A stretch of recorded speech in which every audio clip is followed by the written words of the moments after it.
Good evening. Selamat sore. Thank you for the opportunity of being able to worship with you this evening. Ya, terima kasih buat kesempatan kami bisa bersama saudara menyembah muji Tuhan di tempat ini. I'm one of a team of 5 persons from a school in America called Heston College. Ya, saya salah satu dari tim yang beranggotakan 5 orang yang datang dari Amerika, dari Heston College. And we've been traveling through Indonesia for the past 3 weeks, visiting churches and schools and giving concerts. Ya, kami telah selama 3 minggu ini di Indonesia mengunjungi gereja, sekolah, dan mengadakan konser. What we have learned is the people here in Indonesia are kind and hospitable and welcoming. Ya, kami belajar bahwa orang Indonesia adalah orang yang baik, yang sangat welcome dengan kita. And we feel that again this evening, your spirit of welcoming to us. It's an honor and a blessing for us to be here. Ya, kami juga merasa bahwa saudara juga sangat welcome dengan kami pada sore hari ini. My work at Heston College is Director of International Admissions. Ya, pekerjaan saya di Heston College adalah sebagai direktur dari bagian penerimaan siswa internasional. At Heston College, we have provided an education for more than 1,700 students from around the world. Jadi di Heston College kami menyediakan pendidikan bagi sekitar 1.700 siswa dari berbagai negara, Including 75 students from Indonesia. termasuk 75 siswa dari Indonesia. Heston College is more than 100 years old, Ya, Heston College sudah berdiri lebih dari 100 tahun. and now we have graduates scattered all over the world. Dan para alumnus kami telah tersebar di berbagai penjuru dunia. We have more than 14,000 graduates. Kita punya lebih dari 14.000 lulusan. One of the things that we want, of course, for our students is to be successful. Tentu saja kami menginginkan bahwa siswa-siswa kami sukses. Each year, the president of Heston College chooses a Bible verse or a Bible passage as the theme or as the guiding part of the Bible for the academic year.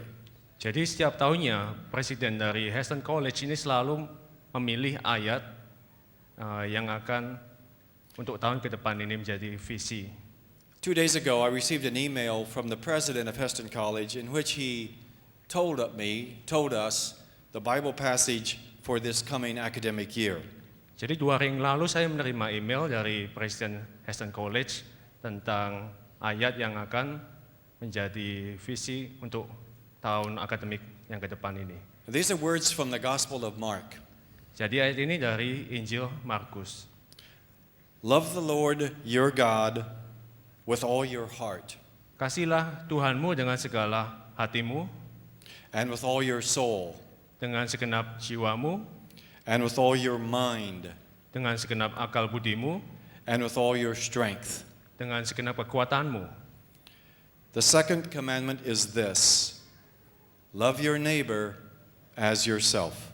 Perintah kedua adalah kasihilah sesamamu seperti engkau mengasihi dirimu sendiri.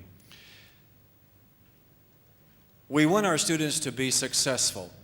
Kita ingin siswa kita menjadi sukses. What does it mean to be successful? What does it mean? Apa artinya menjadi sukses?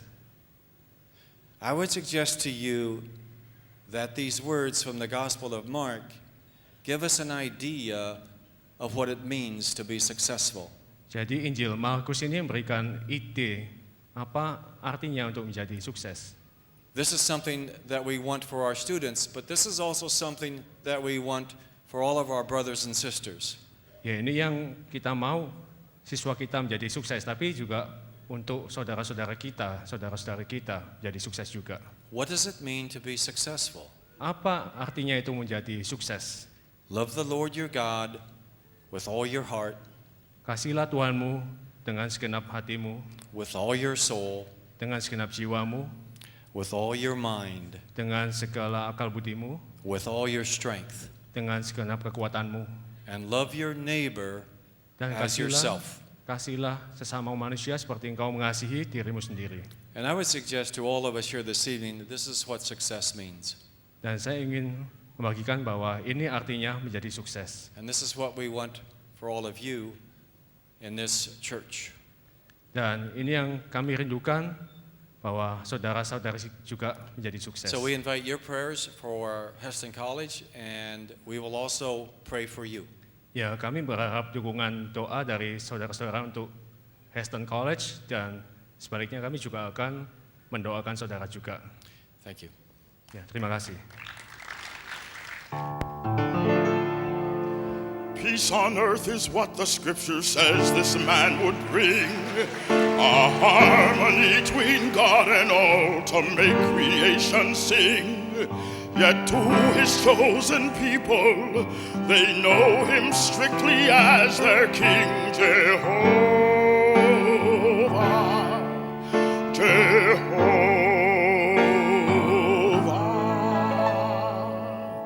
The peace he'd come would be as countless as the grains of sand. A peace so pure the human mind just could not understand. Contentment that goes far beyond the human intellect is from Jehovah,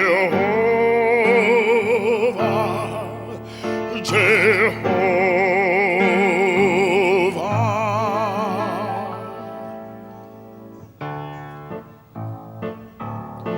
Jehovah Shalom, Prince of Peace, ruler of my spirit.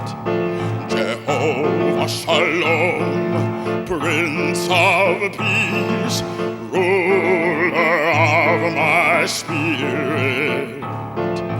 God of love, like no other, ruler of my spirit. Help us live in peace together, ruler of my spirit. Praise him, magnify the Lord, Jehovah Shalom. Praise him, magnify the Lord, Jehovah Shalom. Jehovah Shalom, Prince of Peace, ruler of my spirit. Call him Jehovah Shalom, Prince of Peace, ruler of my spirit. He is the God of love, like no other, ruler of my spirit. Help us live in peace together, ruler of my spirit. That's why we praise him, magnify the Lord, Jehovah Shalom. Praise him, magnify the Lord, Jehovah Shalom.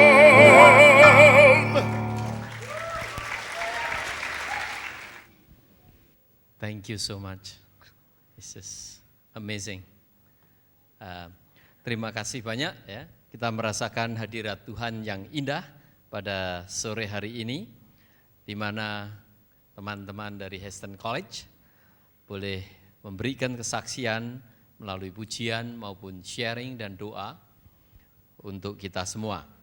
Saudaraku, seperti kata Pak Dave tadi, definisi orang yang sukses secara Kristen adalah bagaimana orang bisa mengasihi Tuhan dengan segenap hatinya dan bisa menerima dirinya sendiri dan kemudian mengasihi sesama dengan sepenuh hati.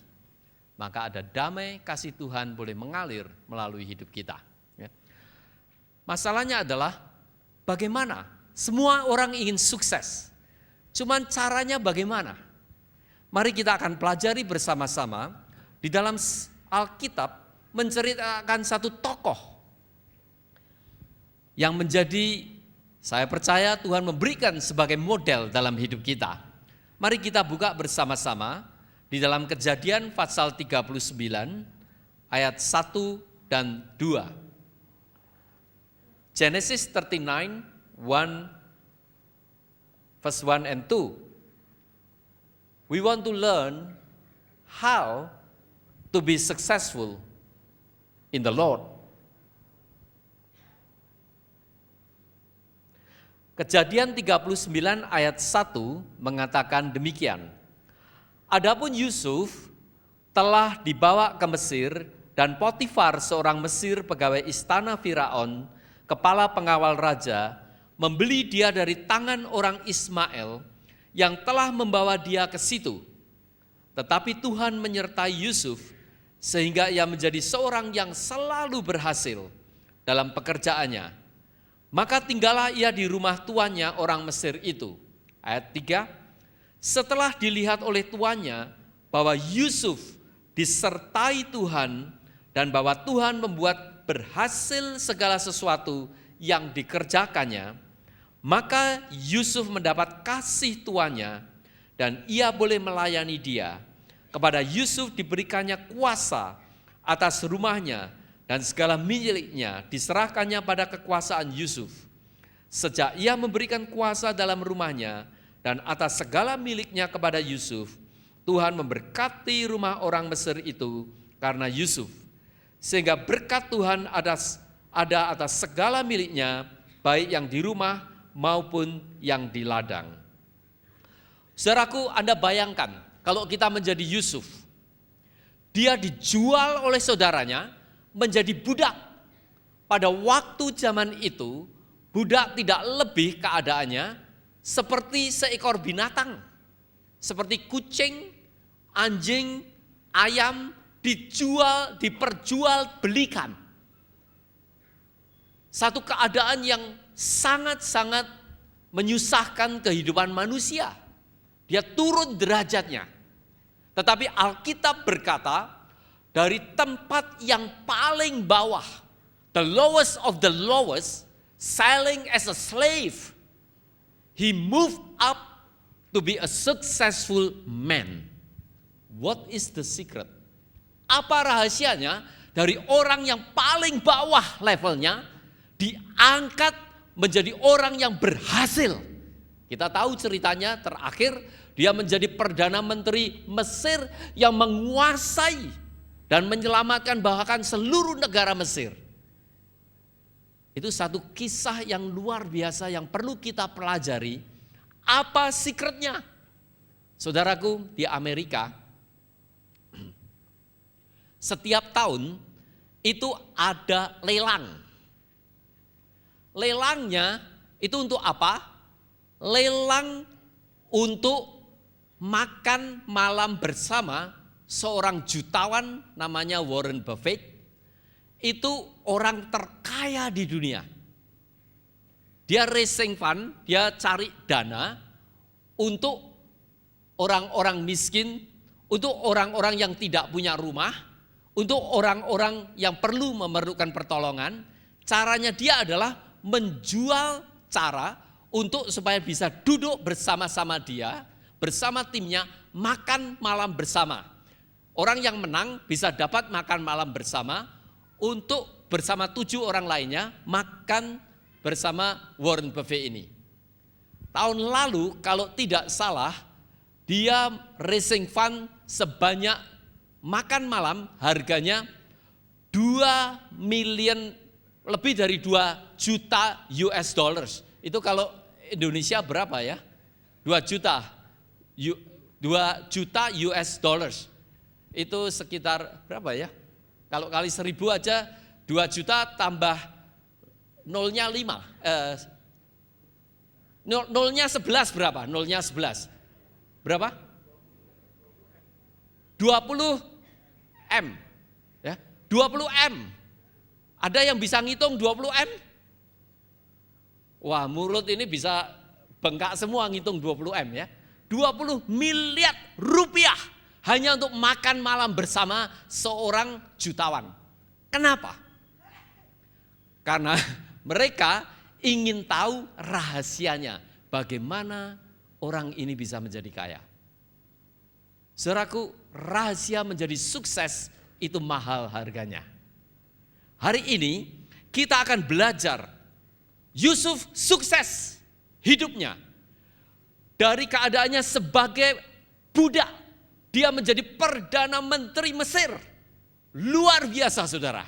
Alkitab menceritakan, hari ini kita akan belajar bagaimana Yusuf bisa naik derajatnya dari paling bawah menjadi paling atas dalam waktu yang serelatif tidak terlalu lama. Ya.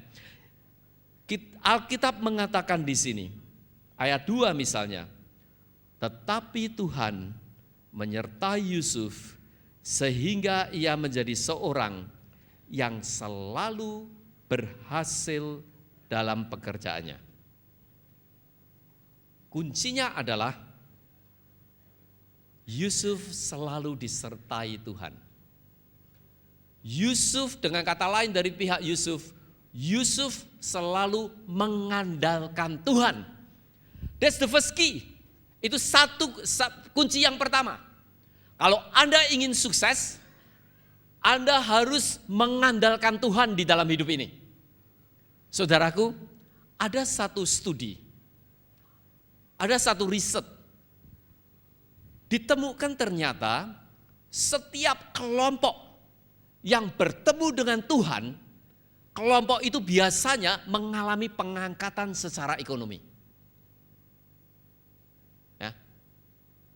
Itu ditemukan. Namanya teori yang disebut redemptive life. Begitu kita ditebus oleh Tuhan, kita diangkat oleh Tuhan. Itu dalam sejarah sosial ditemukan semacam itu. Rahasianya apa? Mengandalkan Tuhan, bergantung kepada Tuhan. Nggak usah jauh-jauh saudara. Saya inilah. Ini orangnya nih. Dulu waktu saya kecil, hidupnya itu melarat saudara.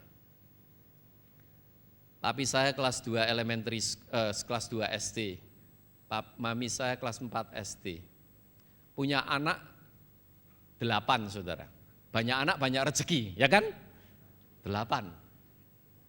Rumah kecil, tiap tahun itu selalu tidur gitu, tahu-tahu air banjir masuk ke rumah. Jadi Anda dibangunkan bukan karena ingin bangun, karena kebanjiran saudara. Dan kemudian biasanya lele-lele itu termasuk masuk di dalam rumah. Ada lele kuning, ada lele hitam, lele macam-macam saudara. Itu pengalaman saya waktu kecil. Kalau tidur biasanya digigit bukan hanya nyamuk. Dari nyamuk kupingnya, belakangnya juga digigit kepinding. Iya, bukan hanya itu. Perutnya juga digigit cacing. Haleluya. Ya, tidur begitu keluar cacingnya. Itu saya waktu kecil saudara. Waktu kecil. Ada masanya saya gak bisa makan nasi sama garam.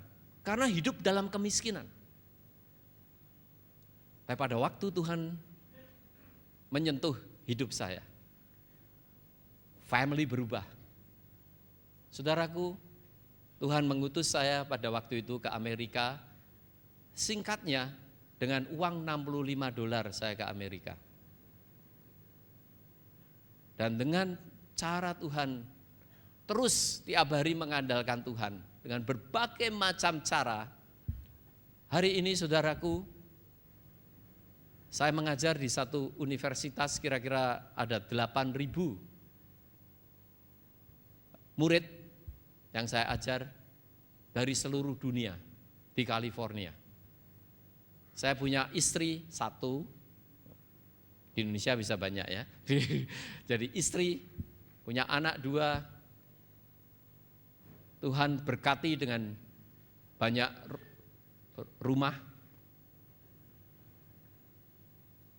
bisa membeli banyak many different business. Saya nggak bisa pikir kalau itu tanpa Tuhan saya bisa melakukan yang demikian. Ya. Dari hidup yang penuh kemiskinan diangkat oleh Tuhan. Karena apa?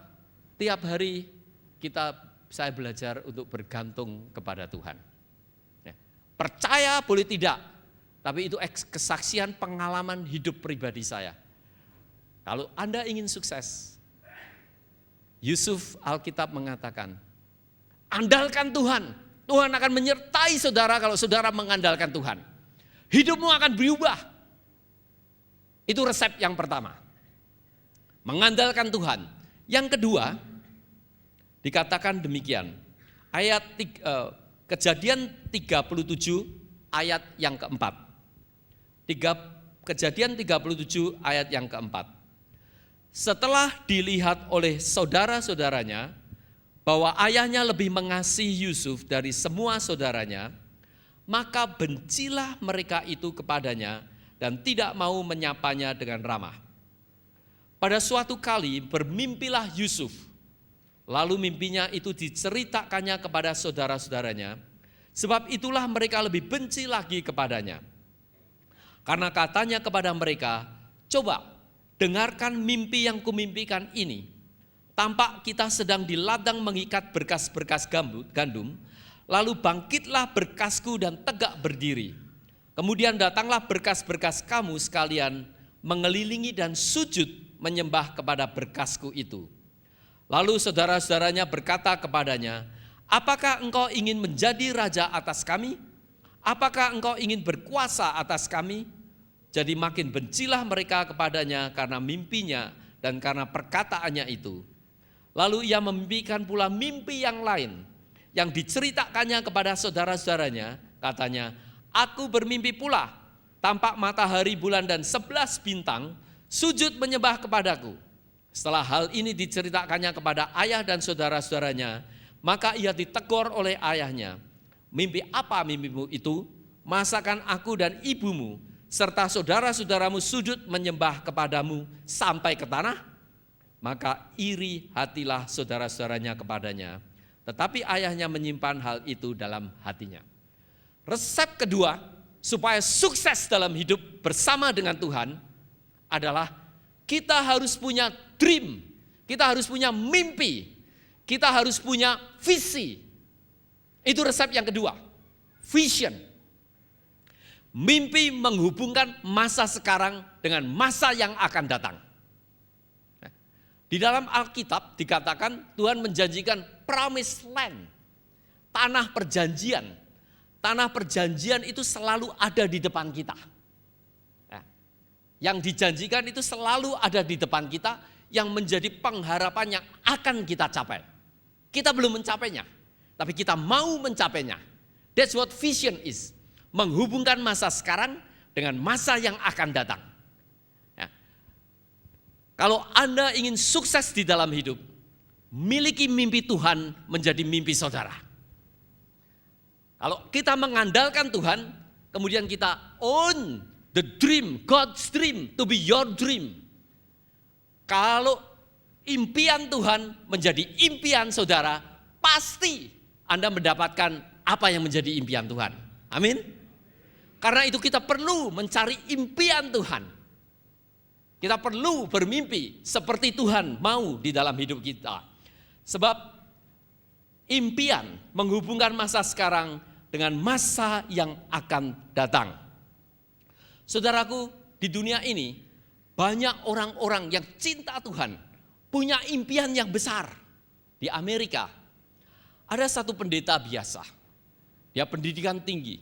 Pada waktu zaman itu ada tensi antara orang kulit putih dengan orang kulit yang lain. Bahkan waktu zaman itu di negara Amerika, orang tidak boleh duduk bis kalau kulitnya berbeda. Ya, ini tempat orang putih, ini tempat orang tertentu yang lain colornya. Jadi ada diskriminasi yang berat. Bahkan minum pun itu diatur, tidak boleh minum di tempat tertentu. Ada tempat orang putih, ada tempat orang hitam, dan tidak boleh dipakai serampangan demikian. Gereja juga gitu. Gerejanya orang putih, orang belang yang lain. Ya, saudaraku, bayangkan hidup di dalam keadaan yang demikian. Nah, di tengah-tengah itu ada seorang pastor yang bermimpi. Ya, dia bermimpi bahwa satu hari akan terjadi equality, terjadi persamaan hak di negara ini. Dan dia berjuang tanpa senjata, with non-violent. Dia berjuang memperjuangkan impian Tuhan itu. Dia pastor yang biasa, tidak punya kuasa apa-apa. Tetapi dengan tekad, dream, visi yang datang daripada Tuhan. Dia mulai berjalan di jalan, mengajak orang-orang untuk memprotes akan diskriminasi tersebut. Saudaraku, singkatnya cerita, Martin Luther King Jr. karena bermimpi impiannya Tuhan, hati Tuhan menjadi hati dia. Masyarakat Amerika termasuk saya, termasuk saudara, sekarang bisa ke Amerika dan merasakan freedom, merasakan kebebasan, persamaan hak. Kita bisa bersama-sama celebration, merayakan bersama-sama. Kulitnya hitam, kulitnya putih, kulitnya kuning, kulitnya belang, atau kulitnya hijau, you name it. Bisa bersama-sama celebrate Tuhan. Amin. Kenapa? Karena ada satu orang yang memiliki visi, mengubah mimpi Tuhan menjadi kenyataan hidup dalam mimpi sehari-hari. Saudaraku, Anda ingin sukses? Bergaul dengan Tuhan, bergantung pada Tuhan, dan miliki impian yang datang daripada Tuhan. Amin. Yang ketiga, mimpi kalau tanpa kerja tetap mimpi. Benar gak? Banyak orang mimpi cuma mimpi tidak bangun-bangun. Ya kamu jadi pemimpi saja. Yusuf tidak demikian. Kejadian 39 ayat 4. Maka Yusuf mendapatkan kasih tuannya dan ia boleh melayani dia. Melayani dia. Kepada Yusuf diberikannya kuasa dan rumahnya dan segala miliknya diserahkannya pada kekuasaan Yusuf. Sejak ia memberikan kuasa dalam rumahnya dan atas segala miliknya kepada Yusuf, Tuhan memberkati rumah orang Mesir itu karena Yusuf.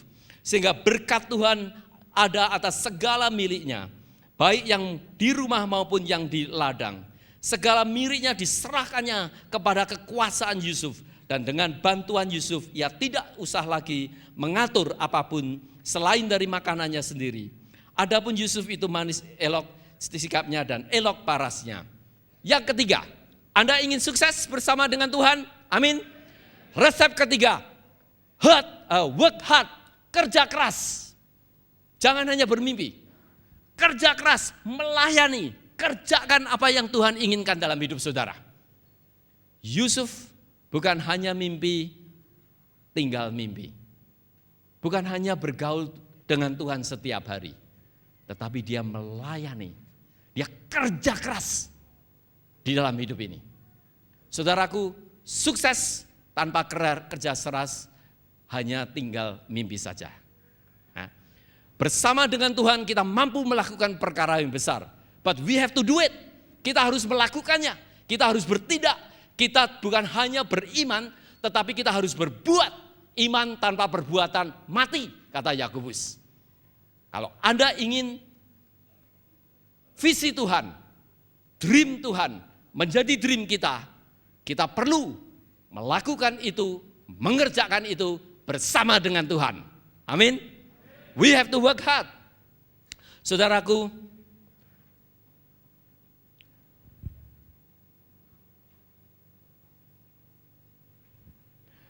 saya waktu ke Amerika, tadi pagi saya ceritakan, saya ke Amerika, gak punya duit apa-apa, kemudian mau studi.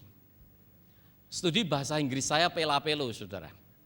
Waktu profesornya ngomong saya gak ngerti. Ya. Jadi saya pikir, caranya supaya ngerti gimana? Studi. Jadi saya belajar, setahun belum ngerti bahasa Inggrisnya.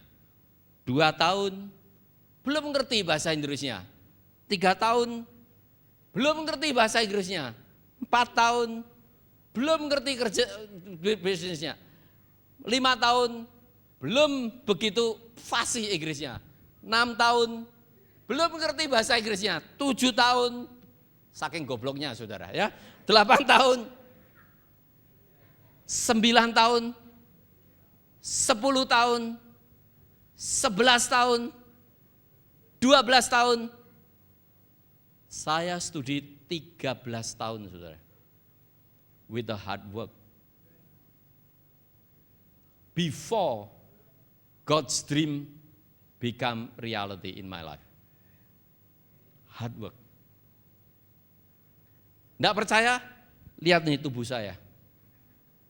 Ini kalau angin Bromo nyebul saya bisa kontal. Saya jalan anjing dikira tulang berjalan. Hard work. I'm a hard worker. Saya pekerja keras saudara. Sudah 13 tahun belajar nyokot bangku sekolah bahasa Inggris. Hari ini saya jadi dosen, saudara. Saya ngomong muridnya masih enggak ngerti. Lah kok goblok men? Ya tahu, seperti saya 13 tahun belajar masih enggak ngerti-ngerti. Ya. But at least ya sedikitnya lumayan lah. Bisa ngoceh sedikit. Gitu. But kuncinya apa? Kerja keras. Saya bukan orang pinter, tapi saya pantang menyerah. Kalau Tuhan memberikan mimpi, saya kerja dengan keras untuk supaya mimpi itu menjadi kenyataan. Itu kunci sukses dalam hidup. Tanpa kerja keras, no way. Ya. Yang keempat, kita perlu tekun, sabar.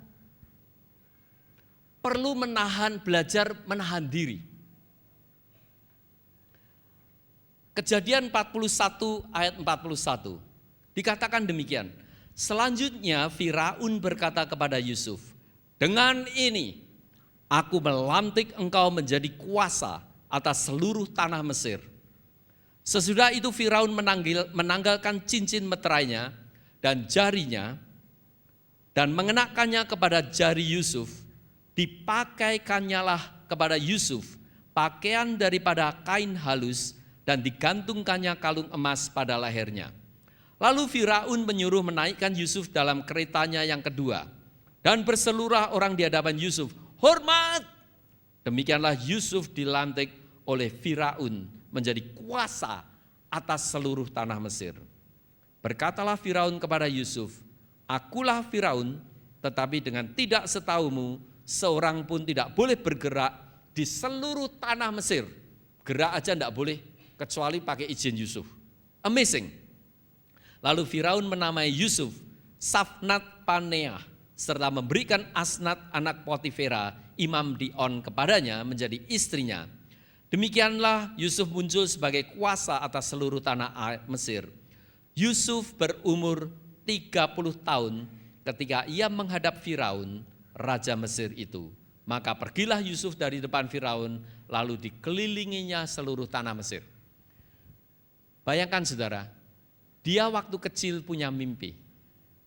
Baru 30 tahun kemudian, ya, hampir berapa? 20 something tahun, dia mendapatkan apa yang menjadi mimpinya. Sabar enggak saudara nunggu kayak gitu? Kepengennya kan cepet-cepet, ya kan? Beli bakmi aja enggak mau yang bakmi kopiok atau apa, instant mie, buka bleng, ciduk, kalau bisa langsung makan. Kita kan semua instant, ya kan? Kawin saja kepengen yang instant, cepet-cepet, pacaran cepet-cepet, ya kan? Untuk sukses tidak demikian, saudara. Perlu tekun, perlu sabar. Gak cepet-cepet.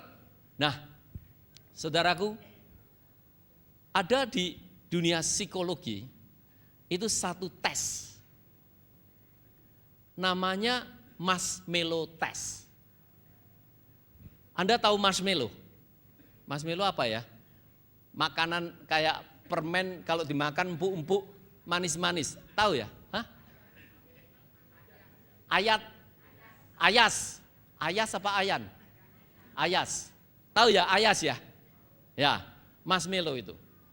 Nah, anak kecil umur kira-kira 3 tahun, 4 tahun begitu bisa dites. Tesnya mudah, saudara, Anda bisa lakukan. Tesnya begini, anak ini suruh masuk kamar, duduk, dikasih marshmallow, satu di depannya, ya kayak dikasih coklat lah gampangannya gitu ya.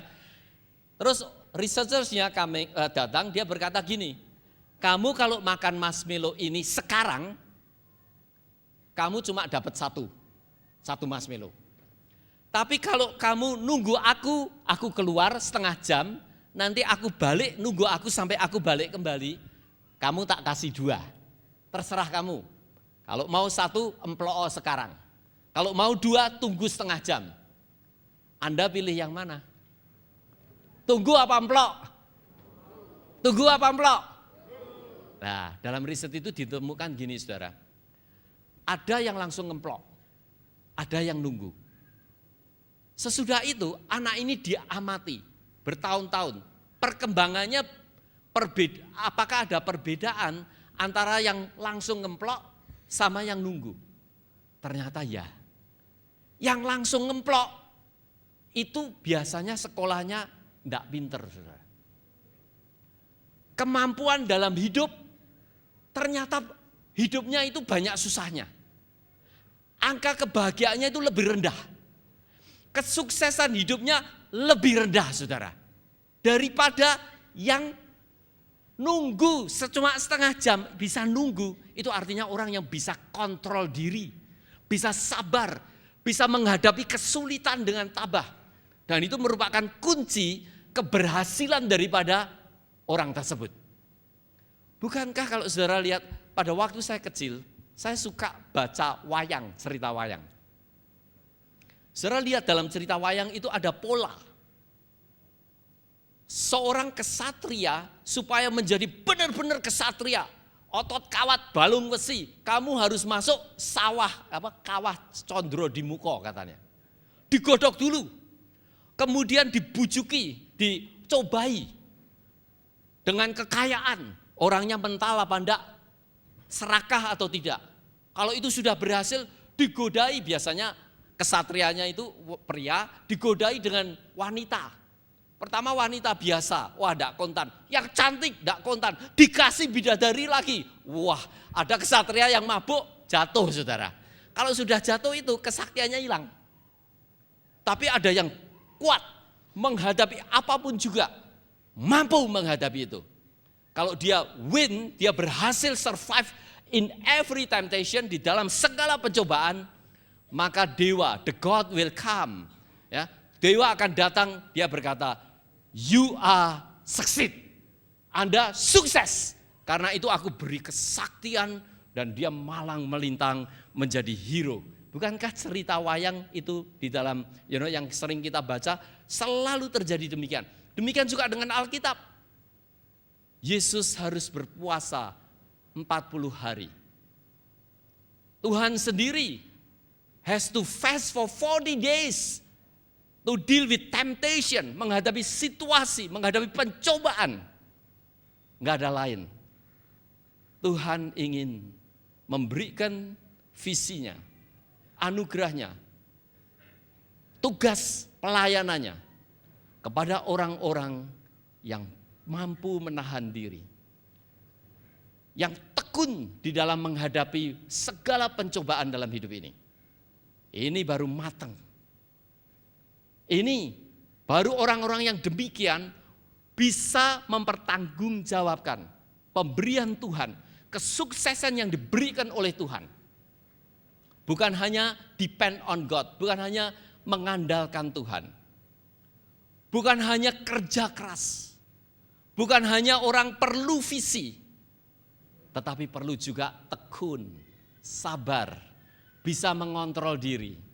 Dan dari situ tidak heran, Yusuf dari slave, dari budak yang paling rendah, dijual seperti animal, seperti binatang, diangkat menjadi prime minister, perdana menteri daripada Mesir. Karena dia mengandalkan Tuhan, karena dia punya visinya Tuhan. Karena dia berani bekerja keras dan dia berani tekun, komitmen sampai akhir. Amin. Mari kita bangkit berdiri, kita akan berdoa. Saya berdoa, apakah ada di antara saudara yang punya visi, mau dipakai oleh Tuhan? Saudara bisa angkat tangan, kita akan berdoa bersama-sama. Sementara itu grup musik bisa datang, mari kita menyanyi dan kita rasakan akan hadirat Tuhan. Dan saya akan berdoa untuk saudara, supaya kesuksesan Tuhan menjadi kesuksesan saudara. Amin. Supaya dream Tuhan